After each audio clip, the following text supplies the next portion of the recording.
മിസ്സിന്റെ കുട്ടികളെ എല്ലാവരും റിക്വസ്റ്റ് ചെയ്ത ഒരു വീഡിയോ ആയിട്ടാണ് ഇതാ വന്നിട്ടുള്ളത് കേട്ടോ. അപ്പോൾ ശ്രുതി മിസ് ആണ് നിങ്ങൾക്ക് വേണ്ടി നിങ്ങൾ എല്ലാവരും ചോദിച്ച ഹാൻഡ് റൈറ്റിംഗ് എങ്ങനെ ഇംപ്രൂവ് ചെയ്യാം എന്ന് പറയുന്ന വീഡിയോ. ഓക്കെ, അപ്പോൾ ലാസ്റ്റ് വരെ കാണാം. എനിക്കറിയാം ഈ ഒരു വീഡിയോ കാണുന്നതിൽ ഒരുപാട് പേർക്ക് അവനവൻ്റെ ഹാൻഡ് റൈറ്റിംഗ് ഇഷ്ടമല്ലാത്തവരുണ്ടാവും, ഇഷ്ടമുള്ളവരുണ്ടാവും. അപ്പോൾ ഔട്ട് ഓഫ് 10 നിങ്ങളെ ഹാൻഡ് റൈറ്റിങ്ങിനെ എത്ര റേറ്റ് ചെയ്യുന്നു എന്നുള്ളതൊന്ന് താഴെ കമൻറ്റ് ചെയ്യുക. ഒരു നാണക്കേടും വിചാരിക്കേണ്ട, ഒരു കുഴപ്പമില്ല. നമുക്ക് എന്ത് ചെയ്യാം, നിങ്ങളുടെ മോശം ഹാൻഡ് റൈറ്റിംഗ് ആണെങ്കിലും ഇന്നത്തെ ഈ ഒരു വീഡിയോയിൽ മിസ്സ് പറയുന്ന കാര്യങ്ങൾ നിങ്ങൾ ഫോളോ ചെയ്യുകയാണെങ്കിൽ നിങ്ങളുടെ ഹാൻഡ് റൈറ്റിംഗ് സൂപ്പർ ആക്കി തരാൻ മിസ്സ് ഗ്യാരണ്ടി. Okay, ready? അപ്പോൾ എൻ്റെ ഹാൻഡ് റൈറ്റിംഗ് നമ്മൾ എല്ലാവരും ചെറുപ്പത്തിൽ എന്തായിരുന്നു, വളരെ മോശമായിട്ട് എഴുതിക്കൊണ്ടിരുന്ന ആൾക്കാർ തന്നെയാണ്. എ എഴുതാനും ബി എഴുതാനും സി എഴുതാനൊക്കെ പതുക്കെയാണ് നമ്മൾ പഠിച്ചത് അല്ലേ? അപ്പോൾ റേറ്റ് താഴെ കമൻറ്റ് ചെയ്യാൻ വേണ്ടി മറക്കരുത് കേട്ടോ. അപ്പോൾ നമ്മളെല്ലാവരും അങ്ങനെ തന്നെ പഠിച്ചവരാണ്. പക്ഷേ പതുക്കെ എൻ്റെ സ്കൂളിലുള്ള ടീച്ചേഴ്സ് പറഞ്ഞു തന്ന കുറച്ച് കാര്യങ്ങളും അതേപോലെ നമ്മളെ ഗൈഡ് ചെയ്യുന്ന കുറച്ച് ആൾക്കാർ, ഇപ്പോൾ നമ്മളെ ഫ്രണ്ട്സ് ആയിക്കോട്ടെ, പലരും ഗൈഡ് ചെയ്തിട്ട് ഞാൻ എൻ്റെ ലൈഫിൽ അത് അപ്ലൈ ചെയ്ത് എനിക്ക് ഓക്കെ ആയ കുറച്ച് കാര്യങ്ങളാണ് ഞാൻ നിങ്ങൾക്ക് പറഞ്ഞിരുന്നത്. Okay, ready? അപ്പോൾ അതുകൊണ്ട് ഞാനിത് ഫുൾ ഗ്യാരണ്ടി പറയുകയാണ്, ഇത് ചെയ്ത് കഴിഞ്ഞാൽ നിങ്ങൾക്ക് ഒരുപാട് വ്യത്യാസം ഉണ്ടാവും. ഓക്കെ, അപ്പോൾ നമുക്ക് എല്ലാവർക്കും ഇതാ ഇങ്ങനെ നീറ്റായിട്ട് എഴുതി കാണുന്ന ഒരു പേജ് ഭയങ്കര ഇഷ്ടമായിരിക്കും കാണാൻ അല്ലേ? അപ്പോൾ വൈ ഹാൻഡ് റൈറ്റിംഗ് മാറ്റേഴ്സ്, എന്തുകൊണ്ടാണ് ഹാൻഡ് റൈറ്റിംഗ് നന്നാക്കാൻ എപ്പോഴും ടീച്ചേഴ്സ് നിങ്ങളോട് പറയുന്നത് അല്ലെങ്കിൽ പേരൻസ് നിങ്ങളോട് പറയുന്നത്?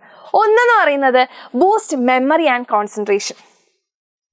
നിങ്ങൾ ആ ഒരു ഹാൻഡ് റൈറ്റിംഗ് ശ്രദ്ധിച്ച് എഴുതുന്ന സമയത്ത്, നല്ലൊരു ഹാൻഡ് റൈറ്റിംഗിൽ എഴുതുന്ന സമയത്ത് നിങ്ങൾക്കത് വീണ്ടും റിവൈസ് ചെയ്യാനും ആ എഴുതുമ്പോൾ നിങ്ങൾക്ക് കുറച്ചും കൂടി ക്ലാരിറ്റി ഉണ്ടാകാനും ഒക്കെ നിങ്ങളെ ഹെൽപ്പ് ചെയ്യും. വീണ്ടും നിങ്ങൾ എപ്പോഴെങ്കിലും ആ ഒരു ബുക്ക് എടുത്ത് കാണുന്ന സമയത്ത് ഹായ് അടിപൊളിയായിട്ട് ഞാൻ എഴുതി വെച്ചിട്ടുണ്ടെന്ന് പറഞ്ഞിട്ട് വായിക്കാനൊരു ത്രില്ലെങ്കിലും നിങ്ങൾക്ക് ഉണ്ടാവും. അപ്പോൾ ആ ഒരു മെമ്മറി പവറും അതേപോലെ കോൺസെൻട്രേഷനും കൂട്ടാൻ സഹായിക്കും. അതേപോലെ ഫസ്റ്റ് ഇംപ്രഷൻ, നമ്മളൊരു ടീച്ചർ പേപ്പർ കറക്റ്റ് ചെയ്യാൻ വേണ്ടി എടുത്ത് നോക്കുമ്പോൾ അല എന്ന് എഴുതി വെച്ചിട്ടുണ്ടെങ്കിൽ നമുക്ക് ഒന്നും മനസ്സിലാവില്ല, നമ്മളൊട്ടും മാർക്കും കൊടുക്കാൻ വേണ്ടി പോകുന്നില്ല. കാരണം നമുക്ക് കാര്യം മനസ്സിലാവേണ്ട നമുക്ക് മാർക്ക് കൊടുക്കാൻ പറ്റുമോ? ഇല്ല. അതേപോലെ ലുക്സ് കോൺഫിഡൻറ്റ്, നിങ്ങൾ അടിപൊളിയായിട്ട് എഴുതി വെക്കുന്ന ഒരു സാധനം പെട്ടെന്ന് കാണുമ്പോൾ എന്താണ്, വളരെ കോൺഫിഡൻ്റ് ആയിട്ടുള്ള ഒരാൾ എഴുതിയ പോലെ ഉണ്ടാവും. സംഭവം പൊട്ടത്തരാണെങ്കിലും കാണാൻ സൂപ്പർ ആണെങ്കിൽ തന്നെ അതിനെന്തുണ്ടാകും, ഒരു 1/2 മാർക്കെങ്കിലും ഇട്ടുതരാൻ വേണ്ടി തോന്നും അല്ലേ? അപ്പോൾ അതുകൊണ്ടാണ് ഹാൻഡ് റൈറ്റിംഗ് മാറ്റേഴ്സ് എന്ന് പറയുന്നത്.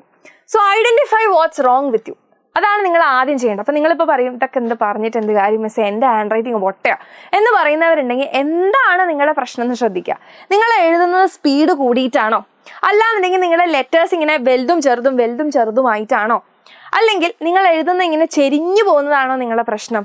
അല്ലെങ്കിൽ നിങ്ങൾക്ക് സ്പേസിങ് കറക്റ്റ് ആവാതെ അടുപ്പിച്ചെഴുതേണ്ടത് വലുതാക്കി എഴുതുക, വലുതാക്കി കുറച്ചും കൂടി വിട്ട് എഴുതേണ്ടത് അടുപ്പിച്ചെഴുതുക, അങ്ങനെ ഗ്യാപ്പ് മെയിൻറ്റെയിൻ ചെയ്യാൻ അറിയാത്തയാണോ നിങ്ങളുടെ പ്രശ്നം? അതാണ് നിങ്ങൾ ആദ്യം ഐഡൻറ്റിഫൈ ചെയ്യേണ്ടത്.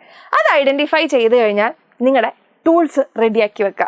അപ്പോൾ നമ്മൾ എപ്പോഴും എഴുതുമ്പോൾ നല്ലൊരു പെന്നോ അല്ലെങ്കിൽ നിങ്ങൾ പെൻസിലാണ് യൂസ് ചെയ്യുന്നുണ്ടെങ്കിൽ പെൻസിൽ, നല്ലൊരു പെന്നോ പെൻസിലോ എടുക്കാം. അത് എത്ര നന്നായിട്ട് മാറ്റർ ചെയ്യുന്ന ഒരു കാര്യമാണ്. ഓക്കെ, അതിനുശേഷം നമ്മൾ എപ്പോഴും തുടക്കത്തിൽ എന്ത് ചെയ്യുക, റൂൾഡ് നോട്ട്ബുക്സിൽ പ്രാക്ടീസ് ചെയ്യാം. ഓക്കെ, അതായത് വരെയുള്ള നോട്ട്ബുക്ക് പ്രാക്ടീസ് ചെയ്യാം. ഇപ്പം നിങ്ങളുടെ സ്കൂളിൽ, മിസ്സിൻ്റെ ഒക്കെ സ്കൂളിൽ ഒരു പ്രായം കഴിഞ്ഞ് ഒരു ക്ലാസ് കഴിയുമ്പോൾ നമുക്ക് റൂൾ ഉണ്ടായിരുന്നു, ഇങ്ങനെ വരെയുള്ള ബുക്ക് ഉപയോഗിക്കരുത്, വരയില്ലാത്ത ബുക്ക് തന്നെ ഉപയോഗിക്കണം എന്നുള്ള റൂള് വന്നിട്ടുണ്ടായിരുന്നു. അപ്പോൾ അങ്ങനെയുള്ള സ്കൂൾസ് ഉണ്ടെന്നുണ്ടെങ്കിൽ നിങ്ങൾക്ക് എന്ത് ചെയ്യാം, കുറച്ചും കൂടി നിങ്ങൾക്ക് വേണ്ടിയിട്ട് ഒരു പ്രാക്ടീസിന് ഒരു പേപ്പർ എടുക്കുക. ഓക്കെ, ഒരു പേപ്പർ എടുക്കുക, അതായത് റൂൾഡ് നോട്ട്ബുക്കിൻ്റെ ഒരു പേപ്പർ എടുക്കുക. എന്നിട്ട് നിങ്ങളുടെ കയ്യിൽ ബ്ലാക്ക് സ്കെച്ച് പെൻ ഉണ്ടാവില്ലേ, ബ്ലാക്ക് സ്കെച്ച് പെൻ ഉപയോഗിച്ചിട്ട് ഈ അതായത് ആ റൂൾഡ് നോട്ട്ബുക്കിൽ ഇങ്ങനെ വര ഉണ്ടാവുമല്ലോ, ആ വരേൻ്റെ മേലെ കൂടെ ഒന്നും കൂടെ സ്കെയിൽ ഉപയോഗിച്ച് ഈ ബ്ലാക്ക് സ്കെച്ച് കൊണ്ട് ഇങ്ങനെ കട്ടിയിൽ വരയ്ക്കാം. ഓക്കെ, അതായത് അതിൻ്റെ വരികളെ ഒന്നും കൂടെ വൃത്തിയായിട്ട് സ്കെച്ച് പെൻ കൊണ്ട് വരയ്ക്കുക. എന്നിട്ട് ഇത് നിങ്ങൾ അൺറൂൾഡ് നോട്ട്ബുക്കിൽ എഴുതുന്ന സമയത്തോ നിങ്ങൾ അസൈൻമെൻറ്റ്സ് A4 ഷീറ്റിൽ എഴുതുന്ന സമയത്തോ ഇത് അടിയിൽ വെക്കുക. ഓക്കെ, ഇത് ആ ഒരു പേപ്പറിൻ്റെ അടിയിൽ വെക്കുക. അപ്പോൾ എന്താവും, നിങ്ങൾക്ക് കറക്റ്റ് തെളിഞ്ഞ് കാണാൻ പറ്റും, ഒരു ട്രേസ് പോലെ. അപ്പോൾ നിങ്ങൾക്കൊരു പ്രാക്ടീസ് ആകും. ഓക്കെ, അപ്പോൾ ഒന്നെങ്കിൽ അങ്ങനെ ചെയ്യാം, അല്ലെങ്കിൽ റൂൾഡ് നോട്ട്ബുക്കിൽ ചെയ്യാം. സിറ്റിംഗ് പോസ്റ്റർ കറക്റ്റ് ആക്കുക. നമ്മൾ എങ്ങനെയെങ്കിലും നിന്ന് എഴുതരുത്, ശാന്തമായി ഇരുന്ന് എഴുതാൻ വേണ്ടി ശ്രദ്ധിക്കുക. ഇത് ഹാൻഡ് റൈറ്റിംഗ് അടിപൊളിയായിട്ടുള്ളവർക്കുള്ളതല്ല കേട്ടോ. അതായത് അവർക്ക് ഒന്നുകൂടി നന്നാക്കാനും യൂസ് ചെയ്യാം. ഒട്ടും നന്നല്ലാത്തവർക്കും ആവറേജ് ആയിട്ട് എഴുതുന്നവർക്കും നല്ല രീതിയിൽ മാറ്റം വരും കേട്ടോ ഇങ്ങനെ ചെയ്തു കഴിഞ്ഞാൽ. Next, tricks that work. എന്തൊക്കെയാണ് നിങ്ങൾക്ക് ട്രിക്കുകൾ ചെയ്യാൻ പറ്റുക?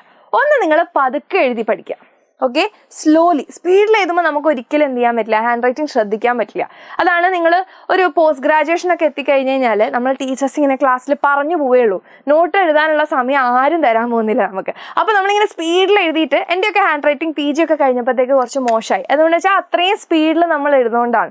അപ്പോൾ സ്ലോലി എഴുതി പഠിക്കാം. നമുക്ക് എന്താ പറയുക, കേഴ്സീവ് റൈറ്റിങ്ങിൻ്റെ നോട്ട്ബുക്സ് കിട്ടും, അങ്ങനെ 4 ലൈനുള്ള, അങ്ങനെയും എഴുതി പഠിക്കാം നിങ്ങൾക്ക്. അതേപോലെ എപ്പോഴും എഴുതുമ്പോൾ ഒരേ സൈസിൽ എഴുതാൻ വേണ്ടി ശ്രദ്ധിക്കുക.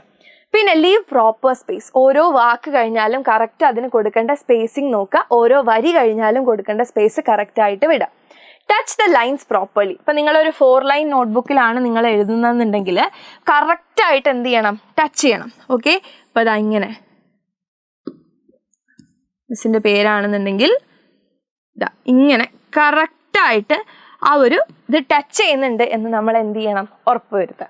Okay, next 7-day plan. അപ്പോൾ ഇനി അങ്ങോട്ടേക്കുള്ള ഒരു 7 ദിവസം നിങ്ങളിതൊന്ന് ട്രൈ ചെയ്ത് നോക്കുക. ഓക്കെ, അപ്പോൾ Day 1 to 2 നിങ്ങൾ ചെയ്യേണ്ടത് സ്ട്രോക്സ് ആൻഡ് ലെറ്റേഴ്സ്, അതായത് നല്ല പോലെ എന്ത് ചെയ്യുക, ഇങ്ങനെ വരഞ്ഞ് നിങ്ങൾ ഉദ്ദേശിക്കുന്ന രീതിയിൽ വരഞ്ഞ് നോക്കുക. ആൻഡ് ലെറ്റേഴ്സ് പ്രാക്ടീസ് ചെയ്യുക. Then Day 3 to 4 A to Z നീറ്റായിട്ട് എഴുതുക. ഓക്കെ, A to Z വരെ നമ്മൾ കുഞ്ഞാകുമ്പോൾ എഴുതിയ പോലെ നീറ്റായിട്ട് ഒരു നോട്ട്ബുക്കിൽ എഴുതുക. അതിനുവേണ്ടി നിങ്ങൾക്ക് ഒരു നോട്ട്ബുക്ക് വാങ്ങാം കേട്ടോ, അല്ലെങ്കിൽ ഏതെങ്കിലും ഒരു പേജ് നിങ്ങൾ അതിന് വേണ്ടി മാറ്റി വെക്കുക. ദെൻ Day 5 to 6 ആണെങ്കിൽ നിങ്ങൾ എന്ത് ചെയ്യുക, കുഞ്ഞ് പാരഗ്രാഫ്സ്, അത് ഏതെങ്കിലും റാൻഡം പാരഗ്രാഫ്സ്, നിങ്ങളുടെ ടെക്സ്റ്റ് ബുക്കിലുള്ള ഏതെങ്കിലും പാരഗ്രാഫ്സ് നിങ്ങൾ ഷോർട്ടായിട്ടുള്ള പാരഗ്രാഫ്സ് എഴുതി നോക്കുക. ദെൻ Day 7 നിങ്ങൾ എന്ത് ചെയ്യുക, നിങ്ങളുടെ ഓൺ ഹാൻഡ് റൈറ്റിംഗ് സ്റ്റൈൽ ഉണ്ടാക്കാൻ നോക്കുക. ഇത് നിങ്ങൾ ഇടയ്ക്കിടയ്ക്ക് ഒന്ന് ചെയ്യുകയാണെങ്കിൽ നിങ്ങൾക്ക് നല്ല മാറ്റം നിങ്ങളുടെ ഹാൻഡ് റൈറ്റിങ്ങിൽ കാണാൻ പറ്റും. അപ്പോൾ small steps make big changes എന്നാണ്. അപ്പോൾ ഈ ഒരു വീഡിയോ നിങ്ങൾക്ക് എല്ലാവർക്കും ഹെൽപ്ഫുൾ ആയിട്ടുണ്ടെന്നുണ്ടെങ്കിൽ മിസ്സിന് വേണ്ടി ഒരു ഹാർട്ട് കമൻറ്റ് ബോക്സിൽ കമൻറ്റ് ചെയ്യുക. ആൻഡ് ഈ ഒരു 7-day ചാലഞ്ചും ഈ ട്രിക്സ് ഒക്കെ നിങ്ങൾ ട്രൈ ചെയ്യുന്നുണ്ടെങ്കിൽ ചാലഞ്ച് ആക്സെപ്റ്റഡ് എന്ന് പറഞ്ഞിട്ട് എൻ്റെ കുട്ടികളെല്ലാവരും ഒന്ന് കമൻറ്റ് ചെയ്യുക. എല്ലാവരുടെയും ഹാൻഡ് റൈറ്റിംഗ് സൂപ്പർ ആവട്ടെ. ഇതേപോലെ ഫുൾ ടിപ്സും ട്രിക്സൊക്കെ ആയിട്ട് മിസ് വീണ്ടും വരുന്നതായിരിക്കും.